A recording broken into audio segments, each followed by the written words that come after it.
Hello! Hello! This is I guess a special return edition of What the Wrestling, as Ian and I decided we were going to watch and then review the WWE's 2024 Royal Rumble event. Sorry about the lack of us on camera, but I actually have a bad eye infection at the moment and would rather not you all see what I got going on right now, so I'm gonna gather a bunch of still images of the event and other stuff like that. Whatever I can get away with. Probably not video because WB. they do serious copyright problems with that. But anyway, first match of the night was the Women's Royal Rumble match. Yes, and as the last couple of years have, it has been pretty much the best match of the night.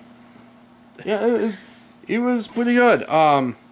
I was disappointed about a lack of returning legends, as that's a Rumble, what do you call it, tradition, but there was a big surprise anyway. yes, there was, which would have been for the second time ever the TNA World Heavyweight, TNA Women's Champion showed up. Because Yeah. Mickie James showed up when she was champion. Yes, and this time It was Jordynne Grace. Yeah. And so that was something.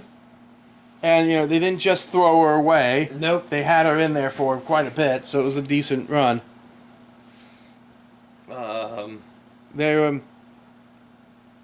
Bailey surprised everybody. Yep, I was shocked. I thought for sure it was either going to be Jade or Becky. Yeah, it was a very good possibility it was going to be Becky Lynch or Jade Cargill in her first WWE match. But no, coming from number 3, it wound up being Bailey.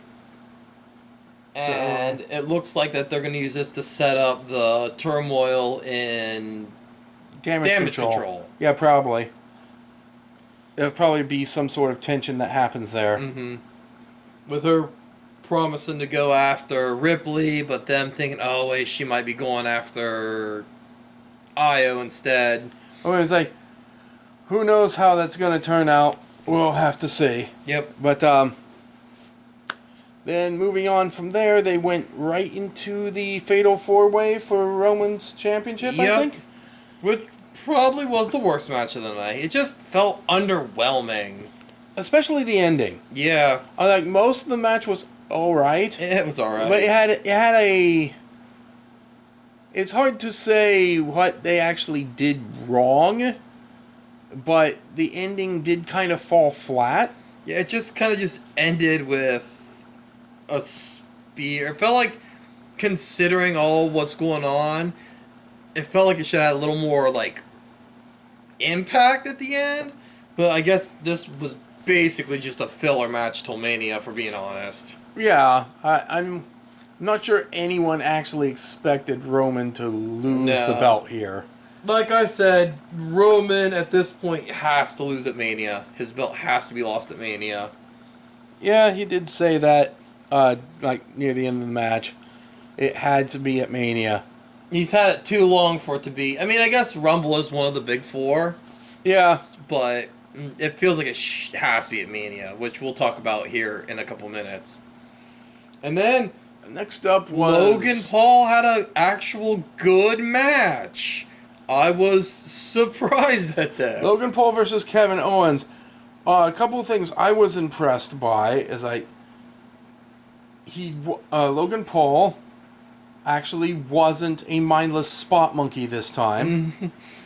It's almost as if somebody was coaching him during the match on how to pace it properly. And most of the thing, Kevin Owens was just completely stomping the dude pretty much throughout the entire match until Logan Paul would do an underhanded thing, which is very unlike most Logan Paul matches I've seen. Yeah. He allowed himself to look weak, which is a little surprising. For the first couple minutes of the match, Owens was just bodying I mean, you saw bright red his chest was from those chops. Like, Steen was Owens. Yeah, I'm going to call him Steen. I'm serious calling him Steen. Steen was just laying those chops into him. And then... Yeah. There was, like, an actual cohesive story, because, like, Steen was just like, alright, I'm gonna break this kid. And then Logan was actually targeting Steen's alleged injured hand. Yeah. And then, like, I liked is that as soon as he started to get an edge, he kind of shifted back into douchebag Logan Paul, which would generally let Steen start bodying him again. Yeah, he started getting cocky and doing stupid stuff. Also, but I would like to say that Logan Paul, you are like the least maverick person on this planet. You are like the definition of soulless corporate shill. And even though you put on a good match, I still wish somebody would break your fucking neck in the middle of that ring. I personally can still never forgive him, despite his fake-ass apology, for this thing he did in Japan. That I don't think YouTube allows us to mention. Because it's not a pleasant thing to talk about. Anyway, he did a bad thing, a reprehensible thing, and I don't care about his apology. I don't forgive him. If it was anyone but Logan Paul, I would have been extremely happy with the way that match ended. Yes. Because that's just kind of how a lot of those heel matches work, where the face tries to even the odds and gets punished for it. Right. It was a good ending. I just hate Logan. I just hate Logan Paul. I just can't stand the fucker. Yes. Yeah. And then the men's rumble, where I was really disappointed at Jimmy's elimination. Yeah. So the match started with Jimmy and Jay Uso, and like they built their rivalry pretty strongly, and then just Rick Steiner Jr. comes in and just tosses Jimmy, and it's like, man, it should have been Jay who tossed Jimmy, and it should have been like a big thing, a big event. It could have even involved Braun Breaker. Mm-hmm. It could have actually involved Rick Steiner Jr. or whatever, you know. Yeah, Braun Breaker. It could have involved him, like it was a close call. Jimmy dodged out of the way, but that allowed Jay to take him out. Yep. But... well, like if you did a thing where Braun Breaker did the toss thing, Jimmy caught him on the ropes, caught Breaker, was starting to pull Breaker, and then Jay super kicked Jimmy off the apron and saved Breaker as well. Yeah, they still would have had the Uso brother defeating the other, and Braun still could have gotten involved with all of the other eliminations that he did. It's not like he needed to. It's when Braun came in, he was a house of fire. It's not like he needed to eliminate Jimmy Uso to establish his, that dominance.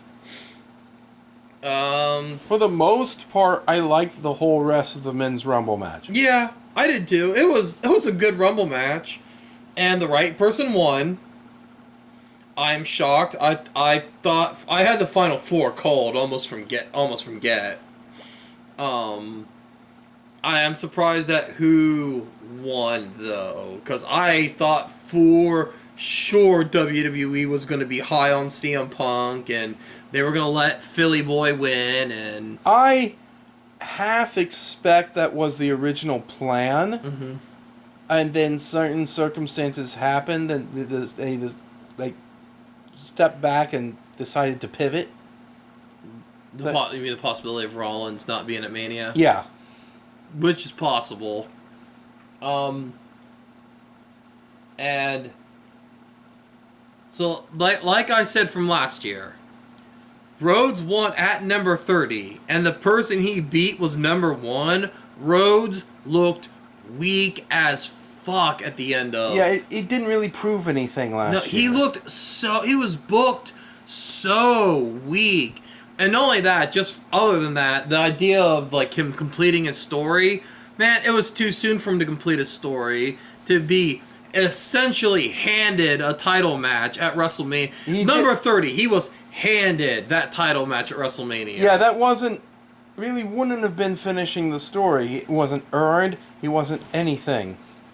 But this, he's had to wait a whole year for this chance again. Came in at number 15. Yeah, maybe I would have liked to have seen him come in within the first 10, but, you know, number 15 still meant that he had to fight 14 other fresh fighters, plus the people who are already in the ring. Yeah. There were 14 people in fresh after him. And he got to be the first person since, Austin? To win 2 in a row? It had been quite a while. So he got to be the first person since Austin to win 2 in a row. And now, going into Mania, because last year he went into Mania and he did what everybody else has been doing against Roman Reigns, which was, I'm going to beat Roman Reigns, and then... They forget about the bloodline. So this year, Rhodes can come in prepared. I am ready for Reigns. I am ready for the bloodline. There's no more excuses. No, this time is my time. It's like, and it's a weakened bloodline. They're down a member. He can actually get some people to back him up ringside, including Jey Uso, yep. the former member of the bloodline. It's like, it actually evening it up, like he said before, like right after he lost, like the following Raw, Cody said, Raw SmackDown, said to Roman, I knew you were, we both know how close I was. Like one of the first times you were afraid.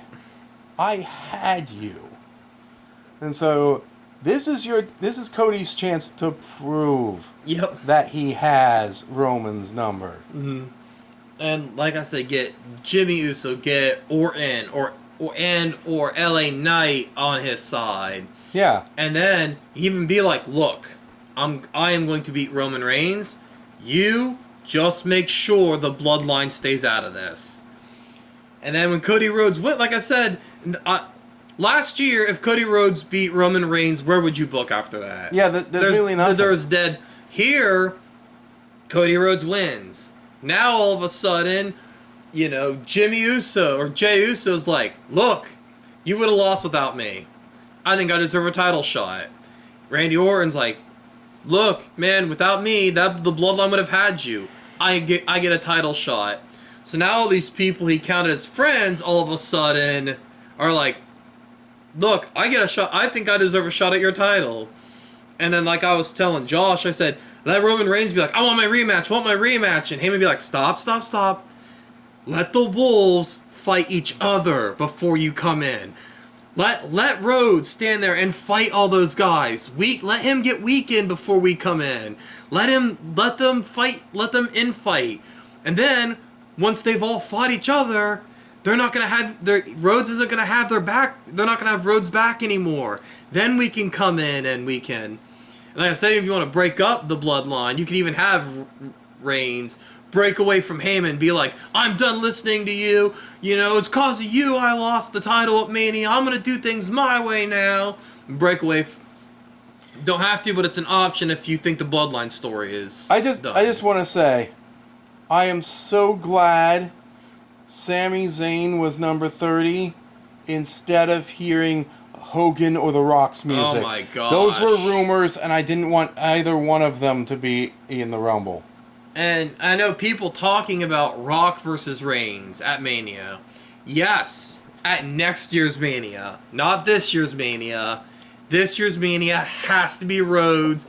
Has to be Rhodes and Reigns. It has to be. The only thing The Rock had said, he said some side comment that was that was only just hinting at something. It's like, after this thing, after I'm done talking here, I'm gonna go out and get something to eat. Should I have something taken out? Should I eat at a bar? Should I eat at the head of the table? And it's like, that does hint at something in the future, but that doesn't. And absolutely, even if we don't want to take it to Mania, at SummerSlam, have The Rock versus Reigns. That would be a great match, and that would be a match that honestly would be something that both of them kind of deserve. Yeah. But not Mania, not this Mania, not this year. This year has to be Rhodes and Reigns. Yeah. And I'm still disappointed that Steen didn't break Logan Paul's neck. I'm just gonna... Yeah. Yeah. I'm just saying, you know, botches happen in the ring all the time. No one would blame you. It happens. Shit happens. It's a dangerous business. Oh, before we continue on, I need to tell us about our sponsor. We are not sponsored by Prime, because it sucks. It's garbage. However, since this is kind of a return to form, TNA's back as TNA. Yes, I did see that. I mean, I didn't see that because I don't cover Impact/TNA. Because you don't get access. Not anymore. That's why, if we continue with What the Wrestling, Ian will be covering, Impact Ian will be covering all things TNA. But with only 2 episodes of actual TNA, not a whole lot happened other than Moose is now the champion again. Oh, nice. His stable's called The System. Him, Eddie Edwards, Alicia Edwards, and Brian Myers. Oh, okay. And I think, oh yeah, the ABC are tag team champs again. ABC. Ace Bay Club.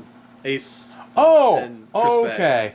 Because that's what they call themselves now. That they've completely broken away from Bullet Club. They still use the Bullet Club logo and videos and music. Yeah, and but stuff. they're weird. They are what the Bullet Club needs. They're the only members of the Bullet Club that are worth watching anymore. That's true. Oh, Bullet Club sucks. In AEW, I don't consider them the Bullet Club anymore, and I don't think they even call themselves that anymore. Probably not. Jay White and the Gunn brothers are, well, I guess Juice Robinson too, are the Bang Bang Gang. What? Oh yeah. What? You ever heard that? I did not know that. They're the Bang Bang Gang. I don't watch AEW. Because they had Jay White and Juice Robinson. Because okay. But Jay and Juice are formerly Bullet Club Gold. Yeah. And the Guns are the Guns, so Bang Bang Gang. Okay. I mean, NJPW doesn't even really care about the Bullet Club anymore. They got 2 words for you. Guns up. Which is better than Suck It, which they ripped off from other people. Degeneration X. Yeah. We can say Degeneration X. Degeneration X they ripped off. And I wasn't trying to avoid saying Generation X. Bullet Club is... when it was the Guns and Kenny Omega as the main part of Bullet Club, they were basically just a hybrid between DX and NWO. Yeah. But I don't even know who's in the Bullet Club anymore other than Ace Austin and Chris Bay. Yeah. Because NJPW cares more about the actual greatest wrestling stable in wrestling, Los Globos El Ipon, as well as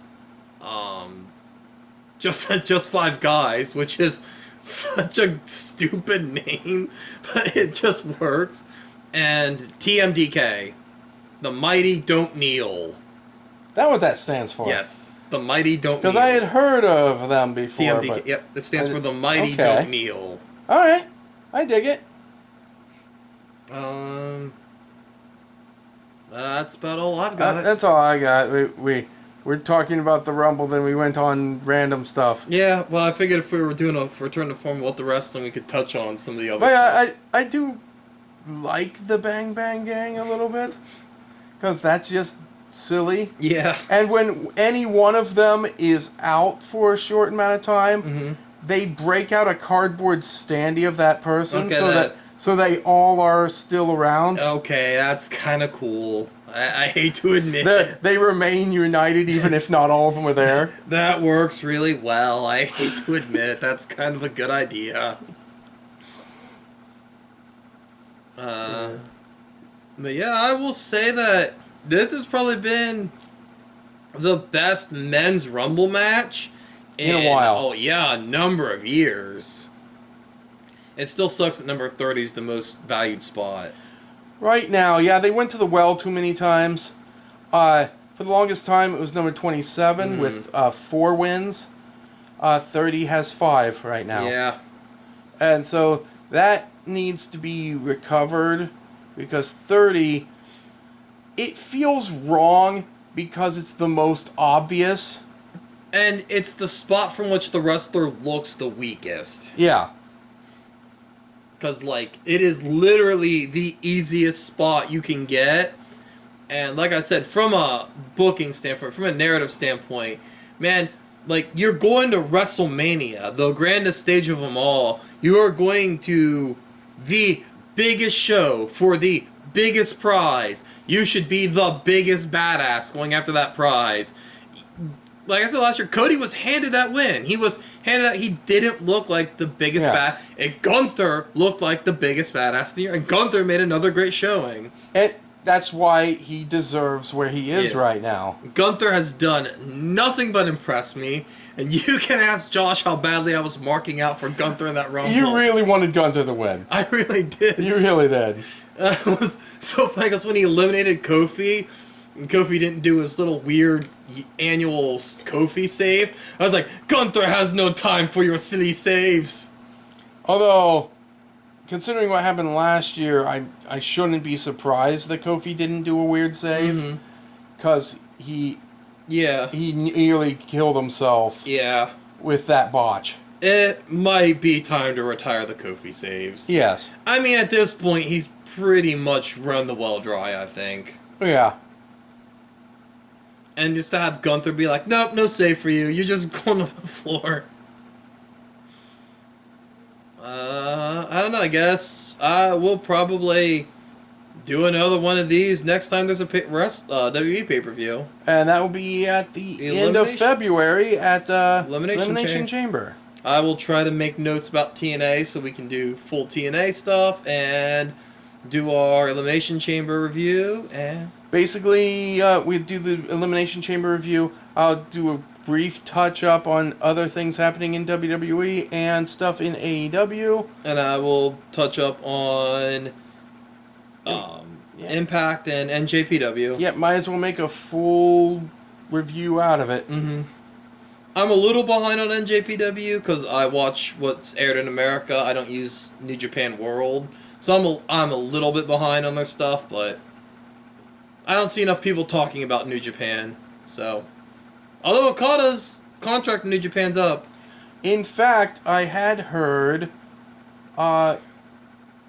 of where he was rumored to be an entrant for the Rumble, actually. I heard that too. But that didn't happen. I didn't think it would because I don't think they would have wanted to take that energy off of Punk.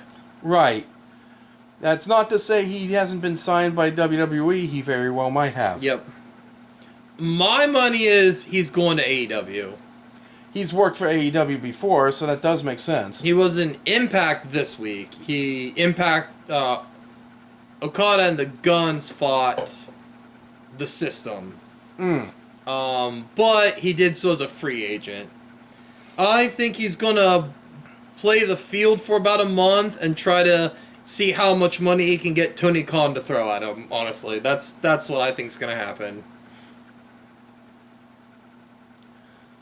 So, well, I guess we'll see you next time. And hopefully next time I will not have a giant growth on my face and I'll be able to be on camera. And, we'll position the camera next time to actually show us both, too. Yep. So. Alright, well, but until then... See you next month. I'll see you in the ring.